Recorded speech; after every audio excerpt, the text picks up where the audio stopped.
Well, hello everyone, sports fans, Cardinal Nation, this is Cal Expector TV here. So time for another prediction video, as it's this Friday night, we have the Cardinals taking on the Minnesota Twins in the first of a three-game series, and continuation of a six-game road trip, in which it started out outstanding, taking 2 of 3 from the New York Mets, in which uh, we had our six-game winning streak snapped yesterday, losing in the finale.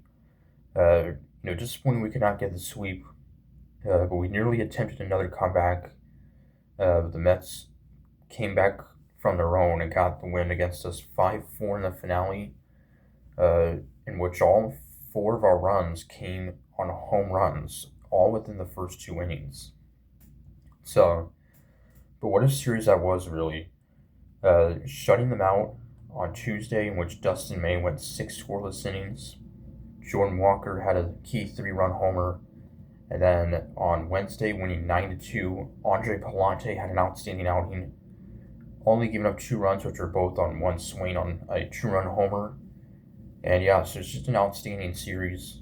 And against the Mets team, it's been arguably the most disappointing team in the league so far this season.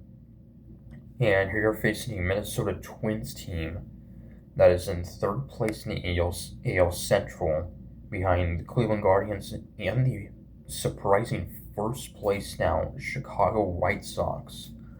That's right, who would have expected that? The White Sox at this point in the season are in first place in their division. The AL Central is actually fairly tight, similar to the NL Central.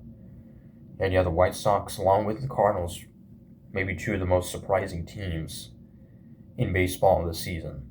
Yeah, we don't play the White Sox. We don't play the White Sox until September, which could be a very interesting series.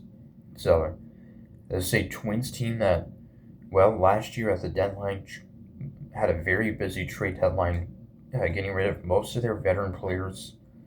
They're led by star outfielder Byron Buxton, who's become one of the best outfielders in the game, as he's on pace to actually hit 50 homers this season. He's likely going to be an all-star for the third time in his career. He has, I believe, 18 home runs this season, which is towards the top of the league. And also led by a veteran first baseman Josh Bell and slugging catcher Ryan Jeffers. So it's a solid Twins team. They lost 2 of 3 to the Detroit Tigers this week, which the Tigers have also become one of the most disappointing teams in the league, though they have actually played better compared to the month of May. And, well, Jordan Walker for the Cardinals continues to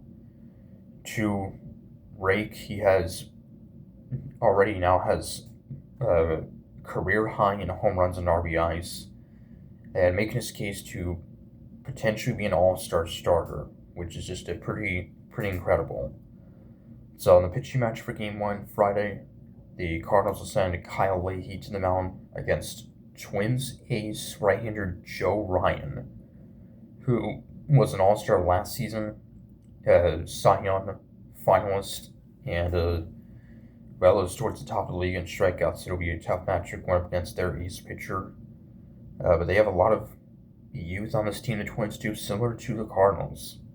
So, but yeah, Walker has a 9-game hitting streak. Alec Burleson, who's homered the past 2 games, has an 11-game hitting streak. So, Burleson also making a case to be an all-star. And even Ivan Herrera, who had a huge series, getting base in almost all of his plate appearances in those 3 games against New York. So, just an all-around great series there. Now looking to keep it going. And after the series, we'll then come back home for a short 3-game homestand against the San Diego Padres beginning Monday night, before going out to Kansas City next weekend for a short 3-game road trip. So wait till Friday against Minnesota. How an expert saying, go Cards.